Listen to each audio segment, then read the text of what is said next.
Hello everyone, मैं रवि एक बार फिर आप सभी का स्वागत करता हूं टारगेट सेमेस्टर का ऑनलाइन प्लेटफॉर्म पे। आज की क्लास में हम लोग मेनली बात करने वाले हैं botany BSc second semester botany में अपना जो पहला यूनिट था, यूनिट 1 का इंपॉर्टेंट क्वेश्चन हम लोग सॉल्व करने वाले हैं। इस क्लास में हम लोग ये देखेंगे कि क्या लास्ट ईयर में यानी कि लास्ट सेमेस्टर में कौन कौन से इंपॉर्टेंट क्वेश्चन आपसे एग्जाम में पूछे गए हैं और इस साल के सेमेस्टर के एग्जाम में यानी कि सेकंड सेमेस्टर में आपको कौन कौन से इंपॉर्टेंट क्वेश्चन है आपको एग्जाम में पेपर में देखने को मिल जाए।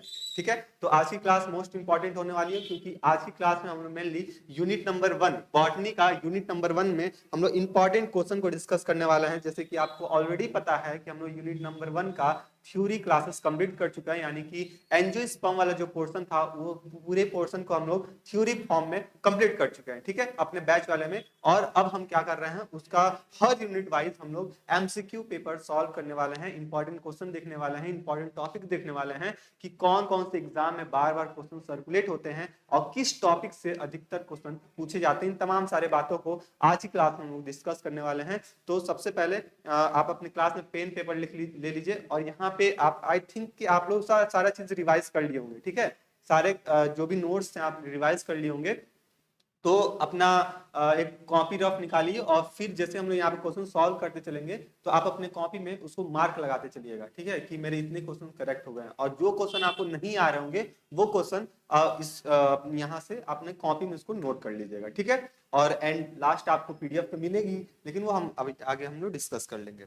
सबसे पहले हम लोग चलिए स्टार्ट करते हैं अपना क्वेश्चन को और देखते हैं कौन कौन से क्वेश्चन अपने एग्जाम के पॉइंट ऑफ व्यू से इंपॉर्टेंट है, जहां से हर बार क्वेश्चन पूछे जाते हैं टॉपिक से। ठीक है, सबसे पहले हम लोग एंजियोस्पर्म हम लोग का जो पहला यूनिट है एंजियोस्पर्म, इसमें अगर बात करते हैं सर तो इसमें हमको सबसे पहले क्या देखने को मिलते हैं। यहाँ से हम थोड़ा पेन सेलेक्ट कर ले अपना। ठीक है, इसमें सबसे पहला जो क्वेश्चन हमको देखने को मिलेगा रूट से। क्या मिलेगा सर? रूट से क्वेश्चन देखने को मिलेंगे। आपको याद आ रहा होगा कि रूट के बेसिस पे हम लोग के कौन रूट के ऊपर हम लोग मतलब एक पूरी क्लासेस हम लोग कंप्लीट किए थे, जिसमें से रूट था, मॉडिफिकेशन ऑफ रूट थे, फिर इनके फंक्शन थे, कि टाइप्स ऑफ रूट थे, तमाम सारे बातों हम लोग यहाँ से रूट के कॉन्टेक्ट में हम लोग देखे थे। और इसमें से पहला अपना क्वेश्चन आ जाता है सर। पहला क्वेश्चन ये है, roots that grow from the any other parts of the plant other than the radicals. है ना, ध्यान से क्वेश्चन देखना कि जो पौधों में किसी अन्य भाग से उगने वाले जड़ कहलाती हैं, क्या कहलाती हैं। ठीक है, तो ऑप्शन है आपका, क्या टैप रूट कहलाती हैं, क्या एडवेंटेशियस रूट कहलाती हैं, क्या पॉर्क रूट कहलाती हैं, या फिर इपीफाइटिक रूट कहलाती हैं। ठीक है, अब देखो यहां से आपका दो क्वेश्चन यहाँ दो कॉन्सेप्ट यहां से निकलेंगे। पहला कॉन्सेप्ट ये कि सब सपोज करो कि ये कोई प्लांट है, ये कोई प्लांट्स है और ये इसका जो रूट वाला सिस्टम है, ये रूट वाला सिस्टम है, ये रूट सिस्टम है, और ये क्या है आपके सूट सिस्टम है। ये बात तो कंफर्म है सर, ये रूट सिस्टम है और ये क्या है आपके सूट सिस्टम है। अब ध्यान देना कि हम रूट मेनली कहां से ओरिजिनेट होते हैं सर, तो वो रूट सिस्टम से ओरिजिनेट होते हैं। लेकिन क्वेश्चन में क्या पूछ रहा है सर कि ऐसे रूट जो ग्रो कर रहे हैं other parts of the plant के किसी अदर पार्ट से ग्रो कर जा रहे हैं। स्पेशली हम रूट की यहाँ पे जिक्र नहीं कर रहे हैं बच्चे। यहाँ पे इस क्वेश्चन पे लास्ट ईयर बहुत मतलब ये जब क्वेश्चन आया था, ये इंपॉर्टेंट क्वेश्चन है, ये क्वेश्चन लास्ट सेमेस्टर में आया हुआ था, तो बच्चे वहां पे बता रहे थे कि सर ये जो क्वेश्चन है इसका पूछने का जो लैंग्वेज है ना काफी अलग है, और हम लोग यहाँ पे कंफ्यूज हो गए थे। क्या क्वेश्चन देखना, roots that grow from the any other parts of the plant, किसी अन्य भाग से उगने वाली जो जड़ें होती हैं वो क्या कहलाती हैं। तो याद करो हम लोग जब बनियान ट्री पढ़ रहे थे, जब उनकी रूट्स पढ़ रहे थे, तो वहां पे मॉडिफिकेशन ऑफ रूट्स का जिक्र किया गया था। किसका किया गया था? मॉडिफिकेशन ऑफ रूट्स का जिक्र किया गया था, जो कि ऐसे रूट तो यहां से तो ग्रो कर रहे हैं, लेकिन इनकी जो ब्रांच होती है ना, इस ब्रांच से भी क्या होती है सर, रूट्स ओरिजिनेट हो जाती हैं। बात तो ध्यान समझना, ब्रांच से भी रूट क्या हो जाती है, ओरिजिनेट हो जाती है। इस टाइप के जो रूट्स होते हैं उनको प्रॉप रूट का नाम आप बताए थे। क्या बताए थे सर? प्रॉप रूट्स बताए थे। ठीक है, प्रॉप रूट्स बताए थे, या फिर हम इसको कहते हैं मॉडिफाइड रूट। कितने लोग को याद आ रहा है? मॉडिफाइड रूट कहलाते हैं। ठीक है, मॉडिफाइड रूट। और बच्चों यहाँ पे जो क्वेश्चन मार्क करके आए थे, इसलिए बोला जाता है क्वेश्चन को ध्यान से पढ़ने के लिए, जो बच्चे क्वेश्चन मार्क करके आए थे वो एडवेंटिशियस रूट लगाए थे। ठीक है, क्या लगाए थे सर? एडवेंटिशियस रूट लगाए थे। लेकिन यहाँ पे जो आपका अगर एडवेंटिशियस रूट नहीं दिया रहा था तो आप पॉर्क रूट पे आप अपने क्वेश्चन को टिक लगा देते। ठीक है। लेकिन यहाँ पे एडवेंटिशियस रूट भी दिया है, तो आप ज्यादा प्रायोरिटी किसको दे दोगे, एडवेंटिशियस रूट या फिर पॉप रूट किसको दे दोगे बताओ। ठीक है, तो ये चीज आपका पहला क्वेश्चन है। The roots that grow from the any other parts of the plant is called modified roots का नाम इसको हम लोग दे देते हैं। आगे बढ़ जाते हैं क्वेश्चन नंबर 2 पे। क्वेश्चन नंबर 2 है कि the large globular roots that the trap sharply at the lower end is called, यानी कि हिंदी में देख लेते हैं कि एक बड़ी गोलकार जड़ जो निचले सिरे से तेजी से सुगड़ती हैं वह क्या कहलाती हैं। ठीक है, अब ये भी देखो, ये भी अपना रूट वाले फॉर्म से ही, स्टेम्स वाले फॉर्म से दिया है। सबसे पहला ऑप्शन दिया है फ्यूसी फॉर्म, दूसरा दिया है नेफ्री फॉर्म, तीसरा दिया कॉनिकल या फिर ट्यूबरस, है ना। क्या दिया सर, ट्यूबरस दिया है। तो क्या क्वेश्चन पूछा है सर कि जो लोअर एंड होता है ना लार्ज ग्लोब्यूल्स रूट्स का, वो टैपर शार्पली हो जाता है और ये लोअर एंड पे स्वेल होने लगता है, तो इसको हम कहते हैं नेफ्ली फॉर्म के नाम से इसको जानते हैं। आई थिंक ये क्वेश्चन आप लोग को आ रहा होगा। क्वेश्चन नंबर 3 देखते हैं। क्वेश्चन नंबर 3 है कि the roots that have the swelling at the regular intervals are called, यानी कि ऐसे जड़ है ना जिन जड़ में नियमित अंतराल पे सूजन होती है यानी कि स्वेलिंग हो जाती है, उनको किस नाम से जानते हैं। क्या उसको नोड्यूलस के नाम से जानते हैं, क्या उसको फैसिकुलेट के नाम से जानते हैं, या फिर उसको मॉनली फॉर्म के नाम से जानते हैं, या फिर ट्यूबरॉस के नाम से जानते हैं। तो इस टाइप का जो कॉन्सेप्ट था हम लोग यूनिट नंबर 1 में जब हम लोग सेकेंड क्लास पढ़ रहे थे, इंट्रो के बाद वाला जो क्लास हम लोग कर रहे थे उसी में आया था सर, इसको हम लोग मॉनिफॉर्म्स के नाम से जानते हैं। आई थिंक यहाँ तक की कॉन्सेप्ट आपको क्लियर है। अभी जितने लोग रिवाइज नहीं किए होंगे कॉन्सेप्ट को, वहां पे उनको दिक्कत आएगी, लेकिन जितने लोग रिवाइज कर लिए हैं, सारे कॉन्सेप्ट क्लियर है, आप ये क्वेश्चन देखते तुरंत इसको मार्क कर लोगे।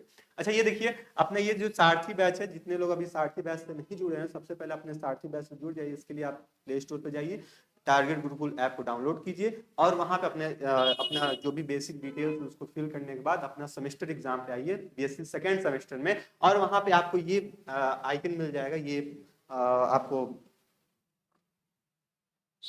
मिल जाएगा। इसमें आपको सारथी बैच का रजिस्ट्रेशन के लिए देगा, तो आप इससे रजिस्टर्ड हो जाइए, क्योंकि यहाँ पे हम लोग ऑलमोस्ट 3 से 4 यूनिट, चाहे जूलॉजी की बात करें, चाहे बॉटनी की बात करें, केमिस्ट्री की बात करें, हम लोग ऑलमोस्ट अपना सिलेबस कंप्लीट कर रहे हैं वहाँ पे। और आपका जो एग्जाम है अप्रैल यानी कि मिड अप्रैल से आपका एग्जाम स्टार्ट हो जाएगा, लेकिन उससे पहले हम लोग यहाँ पे सारा सिलेबस अपना कवर कर चुके होंगे। और इसमें साथ ही साथ अपना जो भी इंपॉर्टेंट क्वेश्चंस हैं, है ना, थ्योरी क्वेश्चन हो गया, क्लासेस नोट्स हो गए, आपके जितने भी इंपॉर्टेंट एमसीक्यू हैं, ठीक है, शॉर्ट नोट्स हैं, पर्सनल मेंटरशिप है, ये सारे सारे आपको यहाँ पे अवेलेबल कराए जा रहे हैं। तो ये सारे सब्जेक्ट की लिस्ट हैं। तो जितने लोग अभी तक बैच से नहीं जुड़े, तो सबसे पहले बैच से जुड़ जाओ, 599 इसका प्राइस रहने वाला है। ठीक है, चलो आगे बढ़ जाते हैं क्वेश्चन नंबर 4 पे। क्वेश्चन नंबर 4 की बात करें, the massive aerial roots present in the banyan tree. अब देखो बनियान ट्रीज में जो रूट्स मॉडिफाई हो जाती हैं, है ना, आप लोग पकड़ के उसको झूलते हो, है ना, झुलवा झूलते हो उसको बोलते हो। ठीक है, तो उसको हम किस नाम से जानते हैं, उसको हम क्या कहते हैं। तो आगे दिया है सर, फाइब्रस रूट कहते हैं उसको, या फिर उसको रेस्पिरेटरी कहते हैं, उसको ईपीफाइट कहते हैं, या फिर पॉट रूट कहते हैं। ईपीफाइट मतलब ऐसे प्लांट जो किसी दूसरे प्लांट के ऊपर ग्रो कर जाते हैं, है ना, as like a parasites grow कर जाते हैं, तो उसको ईपीपार्ट्स या फिर ईपीफाइट का नाम उसको हम लोग बोलते हैं। फाइब्रस रूट का एग्जाम्पल जितने भी ग्रासेस होती हैं, कितने होती हैं सर, जितने भी ग्रासेस होती हैं वो सारे सारे फाइब्रस रूट्स में आ जाते हैं। कहीं आपको रेस्पिरेटरी की बात की जाए तो यहाँ पे आप ध्यान रखना सर, नीमेटोफोर का नाम आप यहाँ पे ध्यान रखना। और ये मेनली किसमें होता है, जितने भी आपके दलहन वाले पौधे होते हैं, ठीक है, जितने भी आपके दलहन वाले पौधे होते हैं उन पौधों में ये चीज देखने को मिलता है।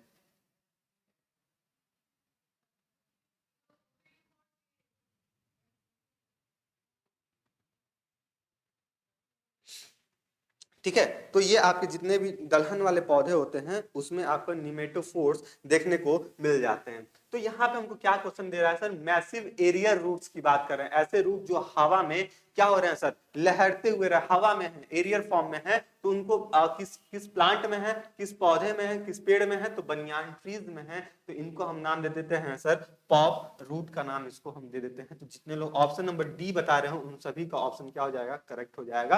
तो आई थिंक अभी तक हम लोग कितने क्वेश्चन सॉल्व किए सर, 4 क्वेश्चन सॉल्व किए हैं, और मैं आपसे उम्मीद लगा रहा हूं कि 4 में से 4 आपके क्वेश्चन क्या हो गए हैं सर, करेक्ट होते चल रहे हैं। ठीक है, चलो आगे बढ़ जाते हैं हम लोग क्वेश्चन नंबर 5 पे। क्वेश्चन नंबर 5 है अपने पास कि the plants growing in the swamp having the roots that grow the vertical upwards.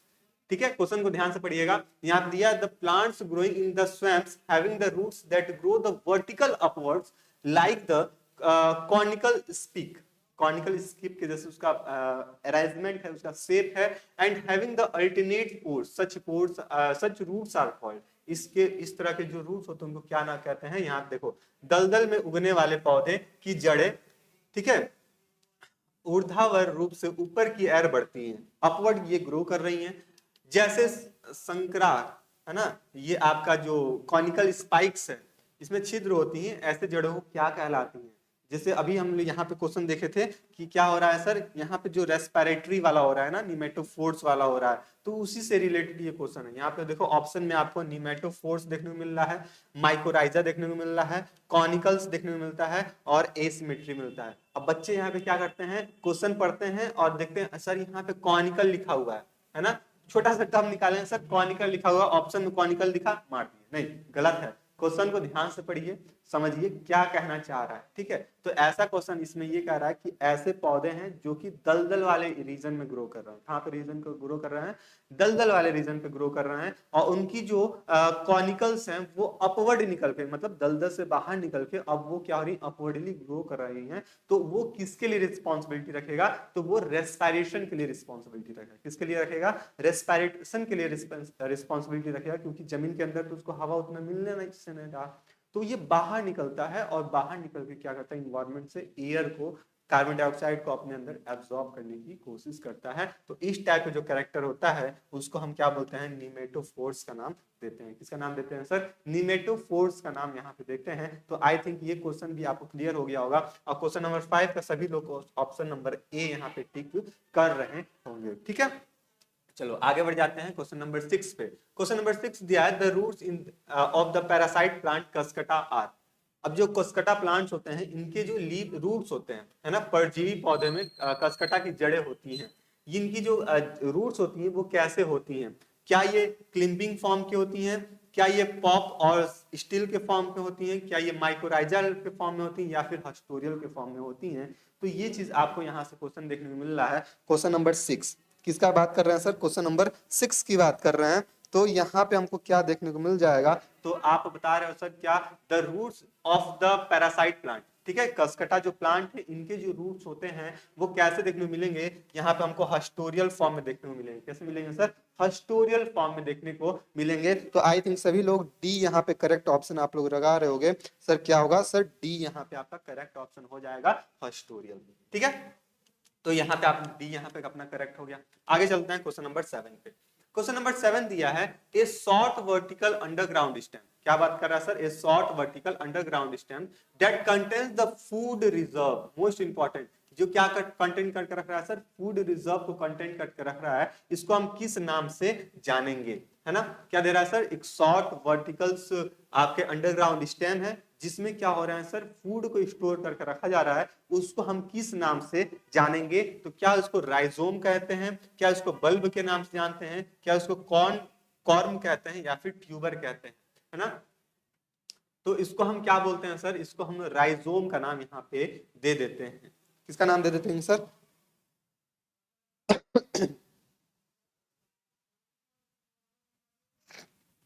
ठीक है।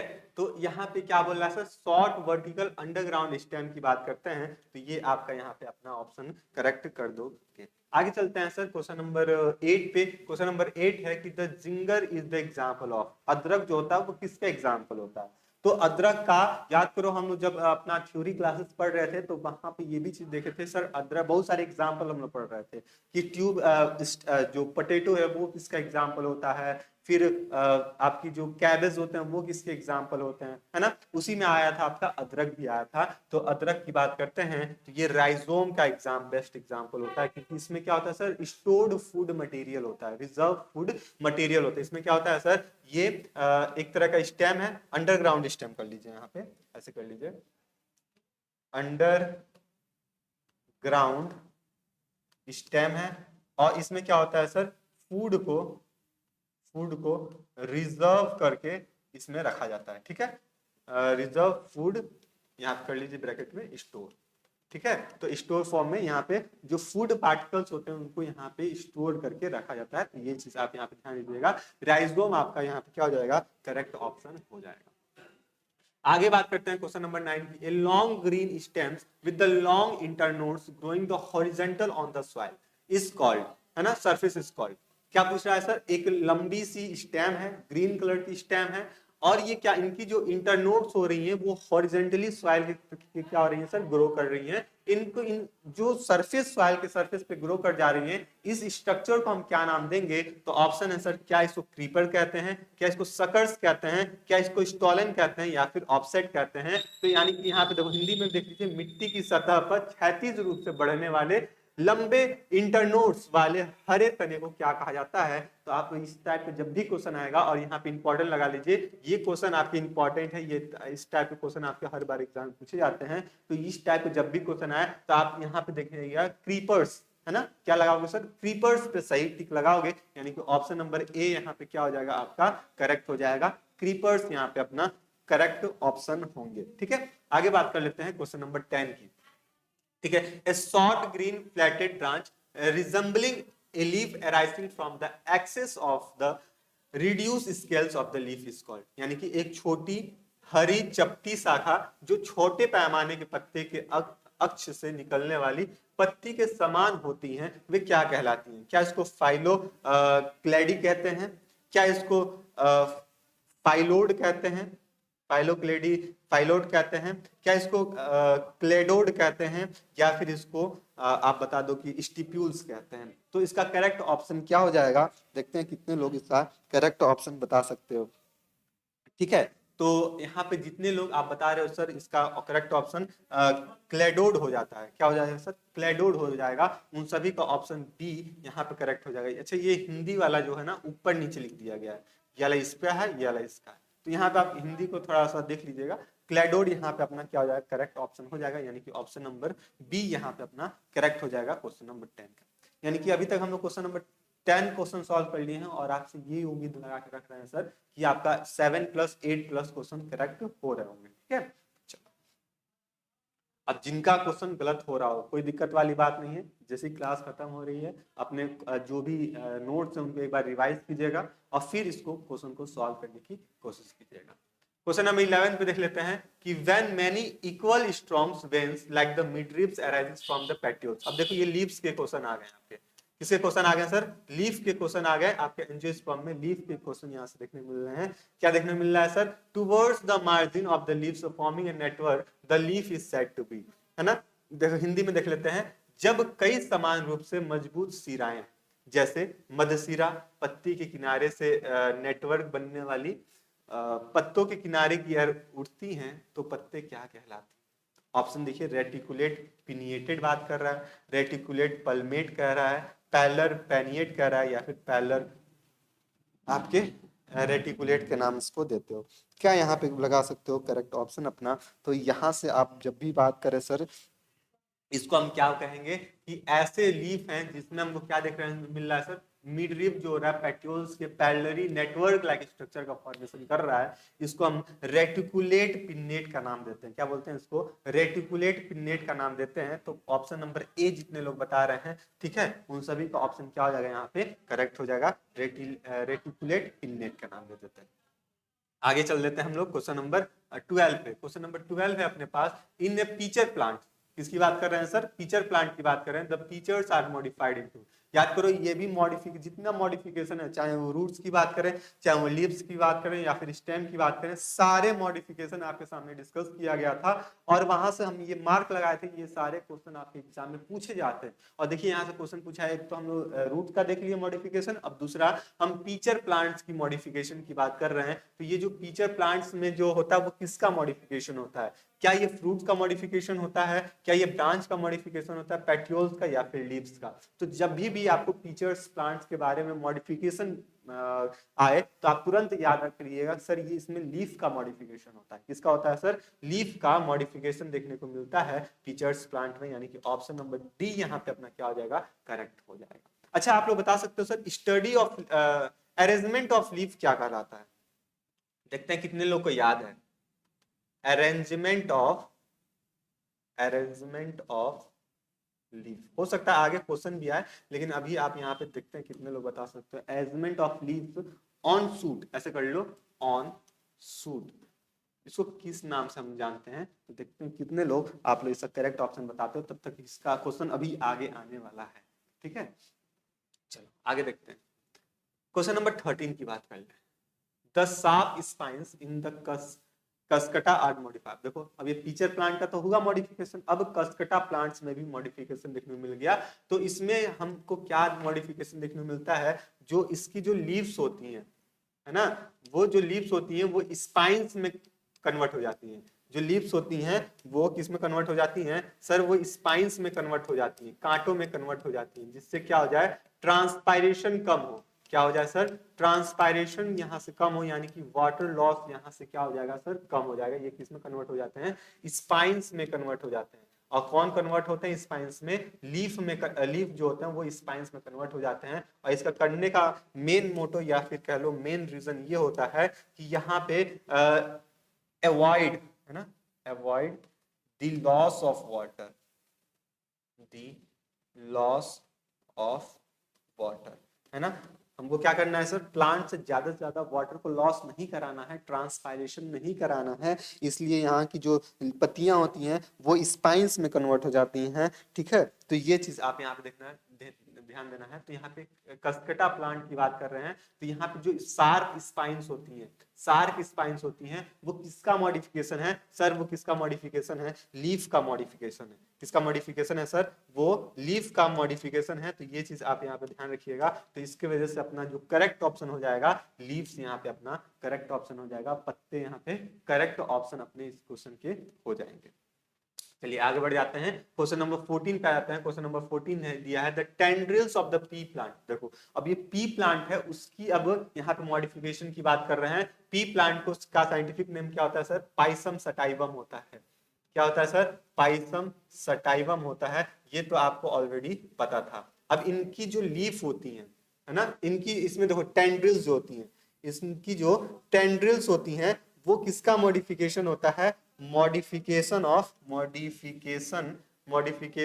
ऑफ किसका होता है भैया, ये मॉडिफिकेशन होता है लीफ का, ठीक है। मॉडिफिकेशन किसका होता है, लीफ का होता है, जिससे ये क्या करते हैं, सपोर्ट प्रोवाइड करने के लिए, इसकी सबस्ट्रेटम से सपोर्ट लेने के लिए भी रिस्पॉन्सिबिलिटी रखेगा। जब वहां पे हम डिटेल में डिस्कस कर रहे थे तो वहां पे ये भी हम बात किए थे सर, जो टेंड्रिल्स होते हैं पी का, मटर का जो टेंड्रिल्स होंगे वो किसी ना घुंघरेले टाइप के स्पाइरल फॉर्म में होते हैं, और वो किसी ना किसी सबस्ट्रेटम से क्या हो जाता है सर, चिपक जाता है। और जैसे चिपक जाएगा तो उससे क्या एक सपोर्ट प्रोवाइड उसको प्लांट को मिल जाएगा खड़ा होने के लिए, ठीक है, स्टैंड होने के लिए एक सपोर्ट प्रोवाइड मिल जाएगा प्लांट्स में। तो वही पूछ रहा है, तो ये किसका मॉडिफिकेशन होता है, ये जो टेंड्रिल्स होता है ये सर लीफ का मॉडिफिकेशन होता है। तो ऑप्शन अपना यहाँ पे ऑप्शन नंबर सी जो होगा लीफ, यहाँ पे करेक्ट ऑप्शन हो जाएगा। तो ये सारी भी बातें अपने कॉपी में इसको तुरंत नोट कीजिए, और नोट करते हुए हम लोग क्या करेंगे सर, आगे की तरफ बढ़ जाएंगे, ठीक है। आगे की तरफ हम लोग बढ़ जाएंगे क्वेश्चन नंबर 15 पे। क्वेश्चन नंबर 15 दिया है when the leaflet are joint together. Most important है ये क्वेश्चन, स्टार लगा लीजिए, क्योंकि ये क्वेश्चन हर बार एग्जाम में पूछे जाते हैं। क्या दिया है कि when the leaflets are joint together at common points. कोई लीफलेट्स है, वो सारे सभी लीफलेट एक जगह ज्वाइंट हो जाते हैं, एक कॉमन पॉइंट पे ज्वाइन हो जाते हैं एट द पेट्रियोल पे, ठीक है। अब पेट्रियोल का जो लीफ होगा वो किस टाइप का लीफ होगा, क्या वो सिंपल लीफ होगा, है ना, क्या वो पिनिएटेड कंपाउंड लीफ होगा, क्या ये आपका पैरेलल कंपाउंड लीफ, यहाँ पे पैरेलल होना चाहिए, ठीक है, यहाँ पे पैरेलल लगा दीजिएगा, पैरेलल कंपाउंड लीफ या फिर ब्रांच। तो ये किस फॉर्म में अरेंज्ड हो जाता है, तो ये चीज आपको यहाँ से क्वेश्चन को बनाना है, पिनेटेड कंपाउंड लीफ, है ना, यानी कि नाड़ के रूप में मिश्रित पत्ती। तो इसकी जो करेक्ट ऑप्शन हो जाएगा, जो लीफलेट हैं वो एक कॉमन पॉइंट पे आके ज्वाइंट हो रहे हैं लीफ पे, तो उसको बोल देते हैं पाइमेटली कंपाउंड लीफ। क्या बोलेंगे इसको, पाइमेटली कंपाउंड लीफ का नाम इसको हम दे देंगे, ठीक है। तो ये चीज आप आई थिंक पल्मेट्री कंपाउंड लीफ, ठीक है, यहाँ पे एल लगा लीजिए, तब यहाँ पे आपका ऑप्शन क्या हो जाएगा, पल्मेट्री कंपाउंड लीफ। तो ऑप्शन नंबर सी जितने लोग बता रहे हैं उन सभी का ऑप्शन यहाँ पे क्या हो जाएगा, करेक्ट हो जाएगा। आगे बात कर लेते हैं क्वेश्चन नंबर 16 की। क्वेश्चन नंबर 16 है कि phyllotaxy refer to the arrangement of. देखो ये क्वेश्चन आ गया। अभी क्वेश्चन पूछे आप लोग से कि इस फाइलोटैक मतलब अरेंजमेंट ऑफ लीफ, क्या था अपना question? Arrangement of leaf is called. अब ये अरेंजमेंट ऑफ लीफ कहां हो रहा है? On the shoot system, shoot कह लो या फिर ब्रांच कह लो। तो इसको हम क्या करते हैं? इसको हम फाइलोटैक्सी का नाम इसको दे देते हैं। क्या बोलते हैं इसको? फाइलोटैक्सी का नाम इसको देते हैं। तो यहाँ पे क्या बताएंगे sir? Leaf on the branch. ठीक है, phyllotaxy refer to the arrangements of leaf on the branch. Branch पे या फिर कह लो सूट पे क्या हो रहा है सर? लीफ का अरेंजमेंट की अगर स्टडी करने की बात की जाएगी तो उसको हम क्या बोलेंगे? उसको हम फाइलोटैक्सी या फिर अरेंजमेंट की बात की जा रही है उसको हम क्या बोल देते हैं? फाइलोटैक्सी का नाम इसको हम देते हैं। आई थिंक इसका कॉन्सेप्ट आपको समझ में आ गया होगा। ऑप्शन नंबर बी जितने लोग बता रहे हो उन सभी का, हाँ ऑप्शन नंबर बी जितने लोग बता रहे हो उन सभी का ऑप्शन क्या हो जाएगा? यहाँ पे करेक्ट हो जाएगा। आगे बात कर लेते हैं क्वेश्चन नंबर 17 की। The flower that has only one स्टेमन, most important. ऐसे फ्लावर जिनके कितने स्टेमन है? केवल और केवल एक ही स्टेमन है, उनको हम किस टाइप के फ्लावर का नाम देंगे? उसको हम बोलेंगे कंप्लीट फ्लावर। क्या बोलेंगे उसको सर? कंप्लीट फ्लावर का नाम यहाँ पे हम देंगे। वहीं पे अगर बात कर लेते हैं सर यूनिसेक्सुअल फ्लावर क्या होता है? तो जिस फ्लावर में मेल और फीमेल क्या होता है सर? मेल एंड फीमेल जो रिप्रोडक्टिव ऑर्गन्स होते हैं,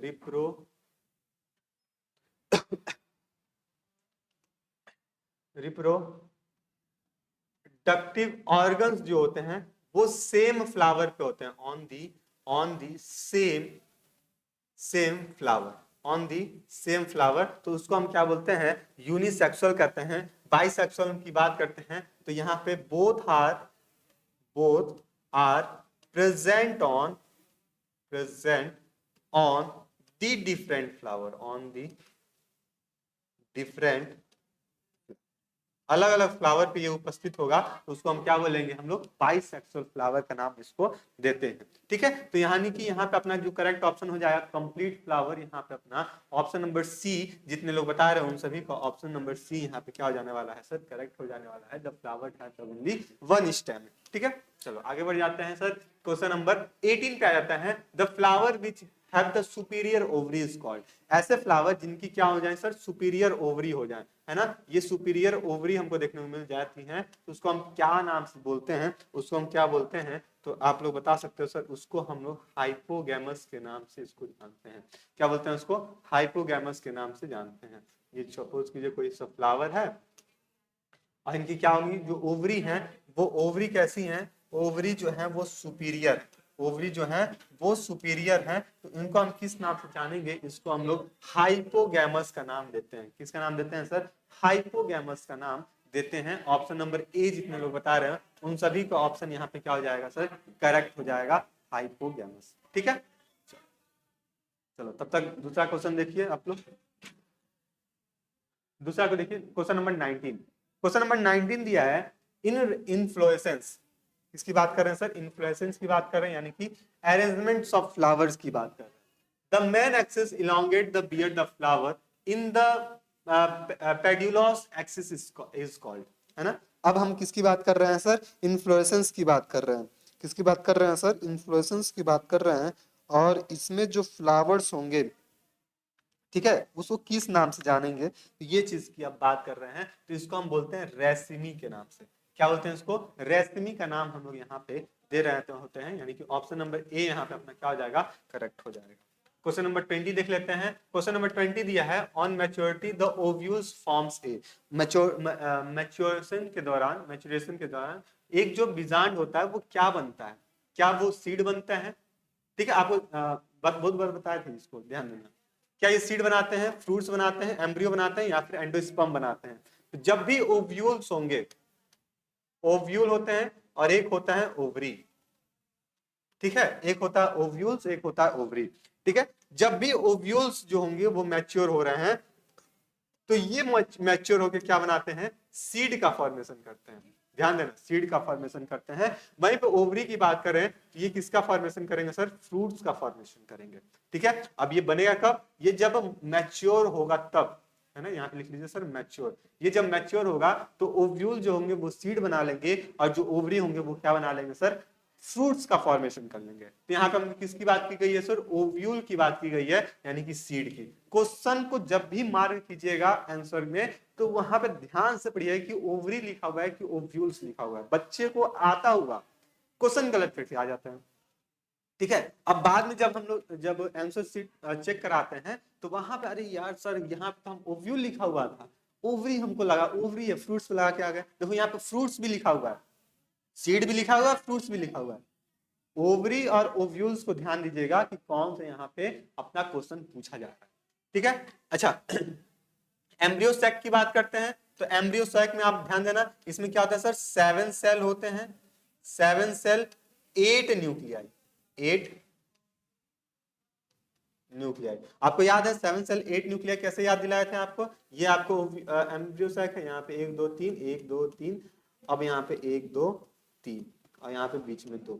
अब आपको क्या दिलाए थे यार? कि याद करो कि ये जो होते हैं 1 2 3 4 5 6 7, यानी कि 7 सेल हो गए। अब न्यूक्लियाई की बात करें तो 1 2 3 4 5 6 7 8, यानी कि 7 सेल और 8 न्यूक्लिया हो गया। एंडोस्पर्म का बेस्ट एग्जांपल क्या होता है सर? फ्री एंडोस्पर्म, है ना, फ्री न्यूक्लियर एंडोस्पर्म। अगर ये क्वेश्चन कहीं पूछा जाए आपसे फ्री एंडोस्पर्म न्यूक्लियस तो क्या होते हैं, तो आप बताना sir coconut milk, coconut milk, coconut milk इसका करेक्ट ऑप्शन आप यहाँ पे बताओगे। सर कभी भी एंडोस्पर्म के बारे में पूछा जाए तो तुरंत बताना कोकोनट मिल्क जो होते हैं वो आपके कैसे होते हैं? वो फ्री एंड न्यूक्लियर एंडोस्पर्म होते हैं, यानी कि अपना क्वेश्चन नंबर 20 के अकॉर्डिंग सीड यहाँ पे करेक्ट ऑप्शन हो जाएगा। बताइए मजा आ रहा है कि नहीं आ रहा है? क्वेश्चन सॉल्व करने आपको आनंद की अनुभूति हो रही होगी, क्योंकि ये सारे के सारे कॉन्सेप्ट अपने थ्योरी वाले बैच में हम लोग कंप्लीट डिटेल पढ़ चुके हैं। अब जितने लोग नहीं पढ़े होंगे उनको थोड़ी सी दिक्कत आ रही होंगी, ठीक है। जितने नए बच्चे होंगे उनको दिक्कत आ रही होगी, लेकिन वो भी दिक्कत वाली बात नहीं है। अब अपने बैच में जाइए, बैच को परचेज कीजिए और फिर उसको क्लास को कंटिन्यू करना स्टार्ट कर लीजिए। आ जाते हैं क्वेश्चन नंबर 21 पे। क्या दिया sir? The pineapple is the example of. ये जो पाइनएप्पल होता है ये किसका एग्जांपल होता है? जो पाइनएप्पल होता है ये किसका एग्जांपल होता है? क्या ये मल्टीपल सिंपल फ्रूट्स का होता है, क्या एग्रीगेट फ्रूट का होता है, मल्टीपल फ्रूट्स का होता है, या फिर फॉल्स फ्रूट होता है? अच्छा याद करो, आपको दो टाइप के फ्रूट्स बताए थे। एक होता है सर ट्रू फ्रूट, एक होता है ट्रू फ्रूट्स, और एक होता है फॉल्स फ्रूट, फॉल्स फ्रूट। याद आ रहा है? ट्रू फ्रूट्स और फॉल्स फ्रूट ऐसे फ्रूट जो फर्टिलाइजेशन में, है ना, पूरा किसी ओवरी का ही योगदान रहता है, उसको ट्रू फ्रूट्स के नाम से जो बोलते हैं। और फॉल्स फ्रूट्स में यानी कि जो फ्रूट बन रहे हैं, फ्रूट्स बनने में यहाँ पे ओवरी के साथ साथ अदर पार्ट्स ऑफ फ्लावर्स की इन्वॉल्वमेंट होती हैं, उनको फॉल्स फ्रूट्स का नाम देते हैं। तो हमको यहाँ पे क्या पूछा जा रहा है सर? पाइनएप्पल के एग्जाम्पल पूछा जा रहा है। पाइनएप्पल किसका एग्जाम्पल होता है? मल्टीपल फ्रूट्स का एग्जाम्पल होता है। किसका एग्जाम्पल होता है? मल्टीपल फ्रूट्स का एग्जाम्पल होता है। तो आई थिंक ये क्वेश्चन भी आपको याद आ रहा होगा। ऑप्शन नंबर सी यहाँ पे करेक्ट हो जाएगा। पाइनएप्पल जो है वो मल्टीपल फ्रूट्स का एग्जाम्पल है, ठीक है। आगे चल जाते हैं क्वेश्चन नंबर 22 पे। 22 दिया है monocarpellary superior ovary is found in. Monocarpellary superior ovary हमको किस में देखने को मिलते हैं? किस फैमिली में देखने को मिलते हैं? लिलिएसी फैमिली में देखने को मिलते हैं, ठीक है, कि आपका फाइब्रेसी फैमिली में देखने को मिलते हैं। तो अगर हम बात करते हैं मोनोकार्पलरी की, सुपीरियर ओवरी की, ये किसमें पाए जाते हैं? तो आप बताना सर। ये फैबेरेसी फैमिली में पाए जाते हैं। ये फैमिली वाले जो होंगे वो आगे के यूनिट में हमको इसको और डिटेल में डिस्कस करेंगे टैक्सोनॉमी में, ठीक है। लेकिन ये क्वेश्चन यहाँ पे आ गए हैं, कोई दिक्कत वाली बात नहीं है। ऑप्शन नंबर डी यहाँ पे क्या हो जाएगा? अपना करेक्ट हो जाएगा। आगे बढ़ जाते हैं क्वेश्चन नंबर 23 पे। 23 दिया tricarpellary the syncarpous condition is found in, ठीक है। Tricarpellary syncarpous condition हमको किस में देखने को मिलता है? तो यहाँ पे भी आप ध्यान में रखिएगा कि यहाँ पे आप बताएंगे सर लिलिएसी फैमिली में आपको देखने को मिल जाते हैं। किसमें देखने को मिल जाते हैं सर? लिलिएसी फैमिली में देखने को मिल जाते हैं। ये यूनिट नंबर 6-7 का क्वेश्चन है, तो दिक्कत वाली बात नहीं। अभी आगे हम यहाँ पे देख लेते हैं, वहां पे हम फिर इसको देख लेंगे, ठीक है। लिलिएसी फैमिली यहाँ पे करेक्ट हो जाएगा। 24 देखते हैं। फैमिली फैबिएसी है। ये देखो, ये भी फैमिली से क्वेश्चन है। तो फैबिएसी फैमिली में आपके 5 कोरोला होते हैं। कितने होते हैं सर? 5 कोरोला यहाँ पे इन्वॉल्व होते हैं। ऑप्शन नंबर बी यहाँ पे क्या हो जाएगा सर? करेक्ट हो जाएगा। आगे देख लेते हैं 25 दिया विच of the following parts plant parts elongate directly and lead to the formation of primary roots। इसमें से कौन से निम्नलिखित में से कौन से पौधे का भाग सीधा लंबा होता है और प्राथमिक जड़ों का निर्माण कराता है? मोस्ट इंपॉर्टेंट ये क्वेश्चन है, इसको तुरंत मार्क लगाइएगा और यहां से अपना करेक्ट ऑप्शन बताइएगा कि क्या इसे हम बड के नाम से जानते हैं, क्या इसे हम रेडिकल के नाम से जानते हैं, क्या इसको प्रीम्यूल्स के नाम से जानते हैं, या फिर रूट हेयर के नाम से जानते हैं। ठीक है, तो यहां से आप अपना करेक्ट ऑप्शन बताइएगा। लेकिन उससे पहले हम रूट हेयर के बारे में कुछ पॉइंट हम देखना चाहेंगे। ये जो रूट हेयर होता है ये यूनिसेलुलर होता है। कैसा होता है सर? यूनिसेलुलर होता है, जो कि root of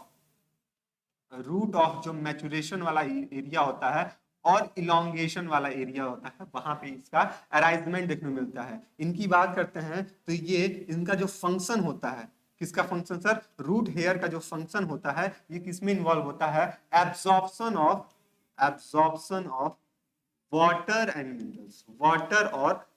water and minerals को एब्जॉर्ब करने के लिए ये क्या करता है? इंपॉर्टेंट रोल प्ले करता है। आपका प्लांट का रूट हेयर यहाँ पे इंपॉर्टेंट रोल प्ले करता है। तो यहाँ पे हम क्वेश्चन क्या पूछा था कि parts of the plant elongated directly, तो प्राइमरी रूट यहाँ पे रेडिकल, यहाँ पे क्या हो जाएगा सर? करेक्ट ऑप्शन हो जाएगा सर रेडिकल, यानी कि ऑप्शन नंबर बी यहाँ पे अपना करेक्ट ऑप्शन हो जाने वाला है। तो ये चीज आप यहाँ पे ध्यान में रखिएगा रेडिकल्स के बारे में। ठीक है, चलो आगे बढ़ जाते हैं। अब ये देखो, the primary roots and their the branches consist of. जो प्राइमरी रूट्स होते हैं और उनकी जो ब्रांचेस होती हैं वो क्या कहलाती हैं? प्राइमरी रूट के बारे में बात कर रहे हैं। क्या उसको फाइबरस रूट कहते हैं, क्या उसको टैप रूट कहते हैं, एडवेंटिशियस रूट कहते हैं, या फिर ऑल द अबव कहते हैं? देखो ध्यान से, ये अभी जो क्वेश्चन दिया है यहाँ पे ऑल द अबव यहाँ पे आपको ऑप्शन दिया हुआ है।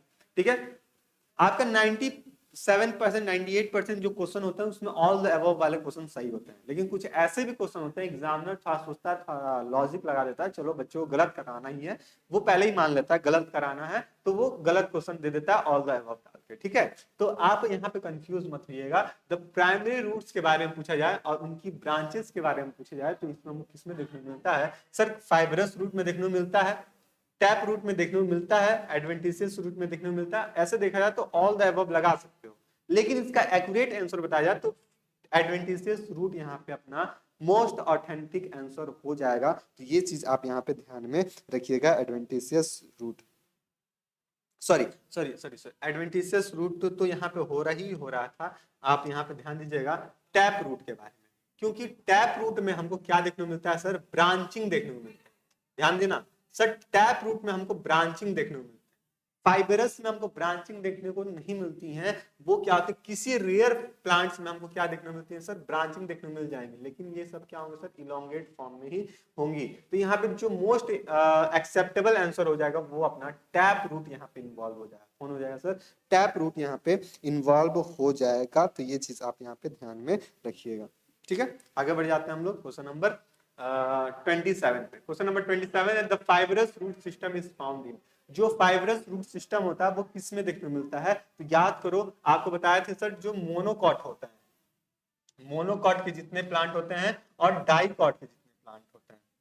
ठीक है, तो डाइकॉट में आपके टैप रूट देखने को मिलते हैं। कैसे मिलते हैं सर? टैप रूट देखने को मिलते हैं। और मोनोकॉट में आपके फाइबरस रूट देखने को मिलते हैं। तो क्वेश्चन क्या पूछा है? ध्यान देना, क्वेश्चन पूछा हमको फाइबरस रूट सिस्टम हमको किस में देखने को मिलता है? तो जितने भी मोनोकॉट के प्लांट होंगे, जितने भी मोनोकॉट से रिलेटेड मेंबर वाले होंगे, वो सारे के सारे फाइबरस रूट सिस्टम के अंतर्गत इन्वॉल्व हो रहे होंगे। ठीक है, किसमें? फाइबरस रूट सिस्टम के अंतर्गत आएंगे, यानी कि ऑप्शन नंबर ए मोनोकॉट यहाँ पे क्या हो जाएगा? अपना करेक्ट ऑप्शन हो जाएगा। तो ये चीज आई थिंक आपका क्लियर हो गया होगा, समझ में आ गया होगा। ठीक है, आगे बढ़ जाते हैं हम लोग क्वेश्चन नंबर 28 पे। 28 दिया है, roots develop from the parts of the plant other than the radical of the parts called. ठीक है, क्या पूछ रहा है सर? कि देखो यहाँ पे अंक, यहाँ पे पहला ही क्वेश्चन है, पहला वाला जो हम लोग क्वेश्चन आया था उसी से रिलेटेड है। क्या दे रहा है सर? कि the roots develop from the parts of the plant other than the radicals is called। Other than the radicals is called, इसको हम बोलते हैं एडवेंटिशियस रूट का नाम देते हैं। क्या नाम देते हैं इसको? एडवेंटिशियस रूट का नाम देते हैं। और क्वेश्चन नंबर 1 में भी हम लोग एडवेंटिशियस रूट ही यहाँ पे मार्क किए थे। क्या मार्क किए थे हम लोग? एडवेंटिशियस रूट ही मार्क किए थे। देखते हैं कितने लोग यहाँ पे बताए थे एडवेंटिशियस रूट। ठीक है, एडवेंटिशियस रूट यहाँ पे आप लोग करेक्ट कर लीजिएगा। चलो आगे बढ़ जाते हैं हम लोग। यहां तक हो गया था। चलो एडवेंटिशियस रूट यहाँ पे आप लोग करेक्ट ऑप्शन कर दोगे। एडवेंटिशियस रूट यानी कि ऑप्शन नंबर सी जितने लोग बता रहे हो उन सभी का ऑप्शन यहाँ पे क्या हो जाएगा सर? करेक्ट हो जाएगा। ठीक है, 29 पे देख लेते हैं। Roots hair develop from. ये जो रूट हेयर होता है वो कहां से डेवलप करता है? तो अभी आपको बताए थे जो रूट हेयर होता है वो मेनली यूनिसेलुलर होता है। यूनिसेलुलर होता है, किसी में हमको मल्टी सेलुलर भी देखने को मिल जाता है, मल्टी सेलुलर देखने को मिल जाता है। ये मेनली जो ग्रो होता है यानी कि इसकी अराइजमेंट होती है,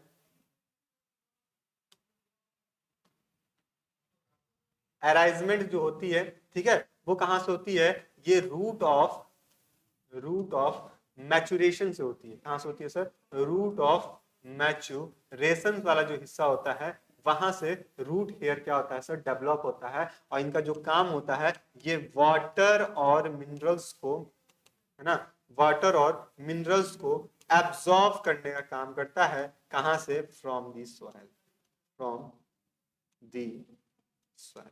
सॉइल से क्या करता है? ये वाटर मिनरल को एब्जॉर्ब करने का काम करता है। यानी कि ऑप्शन नंबर यहाँ पे ए जितने लोग बता रहे हो उन सभी का ऑप्शन क्या हो जाएगा? करेक्ट हो जाएगा। और ये जो भी कॉन्सेप्ट आपके सामने लिख रहे हैं, समझा रहे हैं, ये सारे सारे कॉन्सेप्ट अपने कॉपी में नोट करते हुए आगे चलेंगे। ठीक है, ठीक है, क्या करेंगे सर? नोट करते हुए आगे चलेंगे। क्वेश्चन नंबर 30 देख लेते हैं। The parts of the roots which is the most active in water absorption is called. ऐसे रूट के पार्ट जो कि मोस्ट एक्टिव होते हैं वाटर को एब्जॉर्ब करने के लिए, क्या वो रूट कैप होते हैं? रूट कैप क्या होता है सर? ये सॉइल को, सॉइल पार्टिकल्स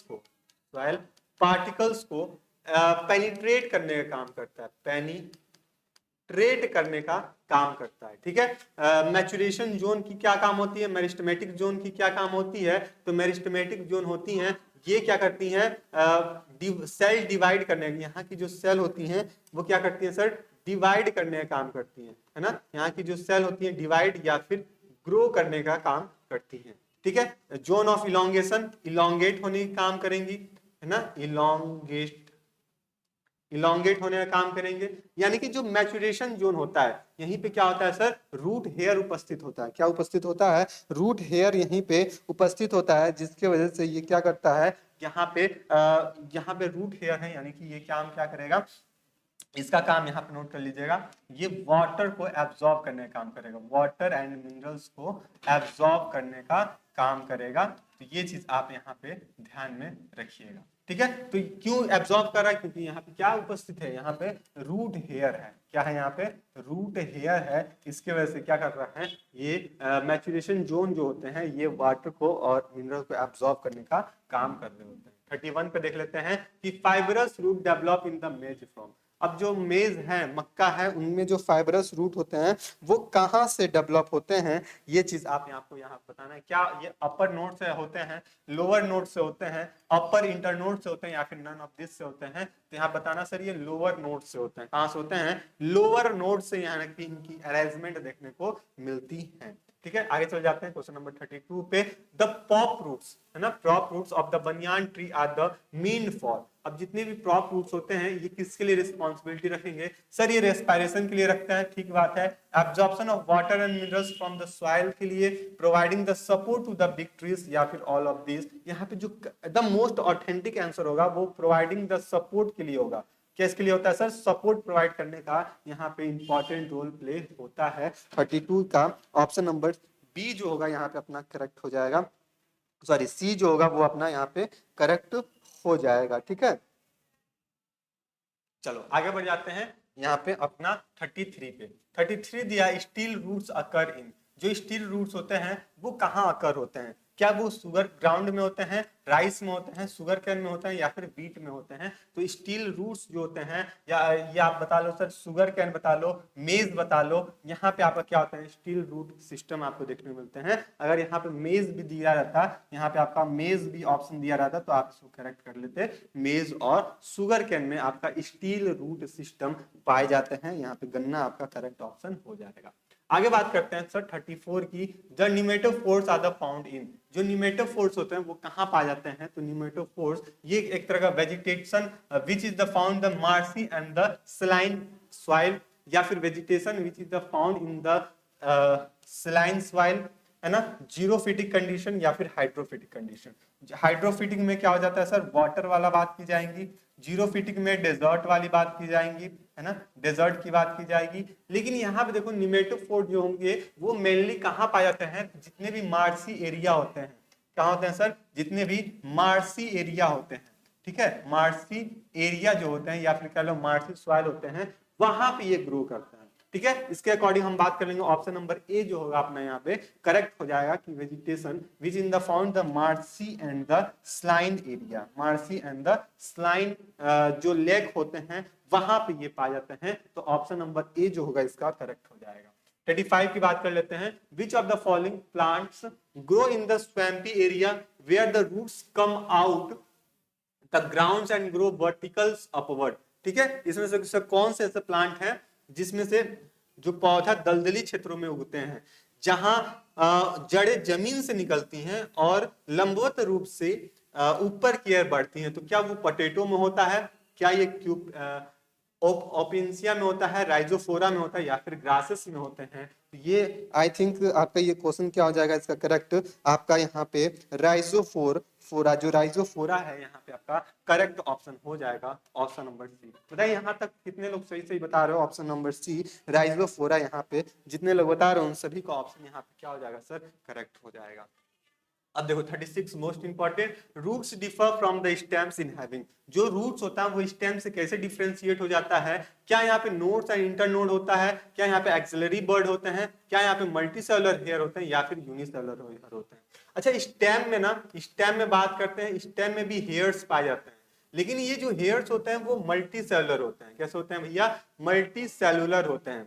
लेकिन वहीं पे हम रूट्स की बात करते हैं, ठीक है, रूट्स की बात करेंगे तो रूट में भी हेयर पाए जाते हैं, लेकिन ये कैसे होते हैं? यूनिसेलुलर होते हैं, ठीक है। लेकिन कुछ ऐसे भी एक्सेप्शनल प्लांट्स होते हैं जिनके रूट हेयर मल्टी सेलुलर हो जाते हैं, लेकिन अगर मोस्ट केस में देखा जाए तो ये सारे के सारे यूनिसेलुलर कंडीशन में होते हैं। फिर बता दे, ये सारे के सारे कैसे होते हैं सर? यूनिसेलुलर हेयर होते हैं। तो इसके बेसिस पे हम रूट और स्टेम में क्या कर देंगे सर? डिफरेंशिएट कर देंगे। और ये जो यूनिसेलुलर हेयर होते हैं इनकी जो ओरिजिनेट होती हैं, ओरिजिन होती हैं, ये कहां से होती हैं? तो रूट ऑफ मैचुरेशन से होती हैं, रूट ऑफ मैच्योरेशन से होती हैं, जो कि क्या करती हैं? जो कि वाटर और मिनरल्स को, वाटर एंड मिनरल्स को एब्जॉर्ब करने के लिए रिस्पॉन्सिबिलिटी रखती हैं। तो ये चीज भी आप यहाँ पे ध्यान में रखिएगा, ये चीज भी आप यहाँ पे ध्यान में रखते हुए आगे चलिएगा, ठीक है। चलो ऑप्शन नंबर सी, यहाँ डी यहाँ पे आपका करेक्ट हो जाएगा। 37 की बात करते हैं कि which of the following plants parts is the generally green when the young and the latter often becomes the woody and the dark brown। यानी कि पार्ट्स पेड़ के कौन से ऐसे पार्ट होते हैं जो यंग कंडीशन में ग्रीन कलर का होते हैं, लेकिन जैसे ये बाद में जब मैच्योर हो जाते हैं तो ये वुड में कन्वर्ट हो जाते हैं और वुड के साथ साथ डार्क ब्राउन कलर हो जाते हैं। तो आप आग बंद करके बता सकते हो sir seed, stems, leaf, flower. तो यहाँ पे स्टेम जो होगा वो आपका क्या हो जाएगा? करेक्ट ऑप्शन हो जाएगा। जो स्टेम होते हैं प्लांट्स में वो यंग कंडीशन में ग्रीन कलर के होंगे और लेटर ऑन वो क्या जाते हैं? डार्क ब्राउन कलर के हो जाते हैं। आगे बात कर लेते हैं 38 की, the region of the stem where the leaves is the bond is called while the position of the between is called to. इसको बोलते हैं सर नोड, इंटरनोड और नोड। क्या बोलते हैं इसको? नोड, इंटरनोड, नोड कहेंगे, ठीक है। यहां पे आपका डैश है द रीजन ऑफ स्टेम, यहां पे आप बताओगे सर नोड होगा। यहाँ पे आपका फिल इन द ब्लैंक्स है, ठीक है, और यहाँ पे एक फिल इन द ब्लैंक्स है और एक यहाँ पे फिल इन द ब्लैंक्स है। तो node and internode and node, यहाँ पे बी ऑप्शन आपका करेक्ट हो जाएगा। टाइप करने में थोड़ा दिक्कत हो गया है, कोई दिक्कत वाली बात नहीं है, हम आपको बता दें। आगे दिया है कि which of the following plants groups with the underground stem, इसमें से कौन सा ऐसा स्टेम है जो कि अंडरग्राउंड होता है? तो पोटैटो, जिंगर, टर्मरिक, जिमखंड, ठीक है, ये सारे के सारे आगे कैसे होते हैं? अंडरग्राउंड स्टेम में उपस्थित होते हैं। 40 देख लेते हैं। The stem टेंडल्स is found in, stem में टेंडल्स किसमें देखने को मिलता है?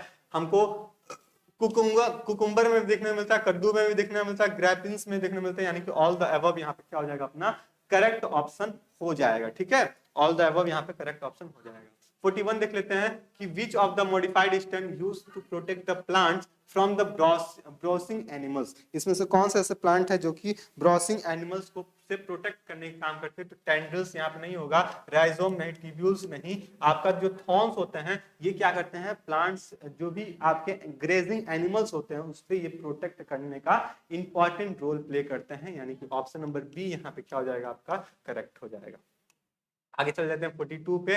फाइब्रस रूट इन द मेज डेवलप फ्रॉम, जो फाइब्रस रूट होते हैं किसमें? मक्के में, वो कहां से डेवलप होते हैं? तो अभी ये क्वेश्चन फिर आया था, ये डेवलप होते हैं सर लोअर नोड से। कहां से डेवलप होंगे? लोअर नोड से ये क्या हो जाते हैं सर? डेवलप होते हैं। तो ये चीज आप यहाँ पे ध्यान में रखिएगा। ठीक है, ऑप्शन नंबर बी। आगे बात कर लेते हैं 43 की। Which of the following plants have the rod root pocket, किस प्लांट्स में रूट पॉकेट पाई जाती है? रूट पॉकेट हमको देखने मिलता है, ये आप बताना सर, इकोनोरिया में। किसमें देखने मिलता है? इकोनोरिया में हमको रूट पॉकेट्स देखने मिलता है, यानी कि ऑप्शन नंबर ए यहाँ पे क्या हो जाएगा? अपना करेक्ट हो जाएगा। 44 की बात कर लेते हैं कि in which of the following plants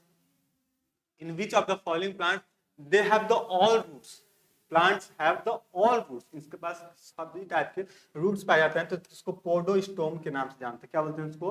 पोडोस्टोम के नाम से इसको हम लोग जानते हैं। 45 की बात कर लेते हैं। Food present in the bulbils occurs in, जो फ्रूट्स होते हैं वो बल्बिल्स में उपस्थित होते हैं, उनको हम किस नाम से जानते हैं? तो उसको हम लीफ बेस के नाम से जानते हैं। क्या बोलते हैं इसको? लीफ बेस के नाम से जानते हैं, यानी कि ऑप्शन नंबर सी यहाँ पे आपका क्या हो जाएगा?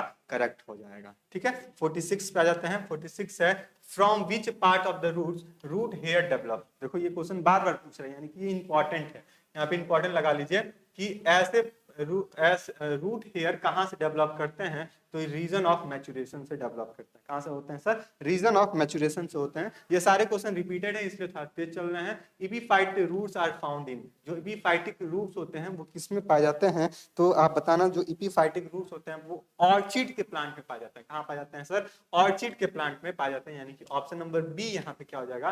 करेक्ट हो जाएगा। 48 देख लेते हैं। पोटैटोज आर बोन्स ऑन, जो पोटैटो होता है, आलू होते हैं, वो कहां से ब्राउन होते हैं? ठीक है, तो ये एक्सिलरी है ना, किससे होते हैं sir? Axil of the scaly leaves, axil of the scaly leaves यहाँ पे आपका करेक्ट ऑप्शन हो जाएगा। लेकिन यहीं पे आपका स्वीट पोटैटो पूछा जाए, जो स्वीट पोटैटो होता है ये किसका मॉडिफिकेशन होता है? तो ये मॉडिफिकेशन होता है एडवेंटिशियस रूट का। किसका मॉडिफिकेशन होगा सर? ये एडवेंटिशियस रूट का मॉडिफिकेशन देखने को मिलता है। ऑप्शन नंबर डी यहाँ पे आपका करेक्ट हो जाएगा। ठीक है, आगे बात कर लेते हैं 50 और आज का अपना last question. Root are differentiated into the adventitious roots by there, जो रूट होते हैं वो डिफरेंशिएट हो जाते हैं किसके वजह से? प्रेजेंस ऑफ ओरिजिन की वजह से। किसकी वजह से सर? प्रेजेंस ऑफ ओरिजिन की वजह से। तो ये रहा आपका अपना आज का टॉप 50 क्वेश्चन यूनिट नंबर 1 से। आई थिंक यहाँ तक की सारे कॉन्सेप्ट आपके क्लियर हो गए होंगे। यहाँ पे जो भी क्वेश्चन थे 50 क्वेश्चन, आई थिंक आपके 40 प्लस क्वेश्चन आपके यहाँ पे करेक्ट हुए होंगे।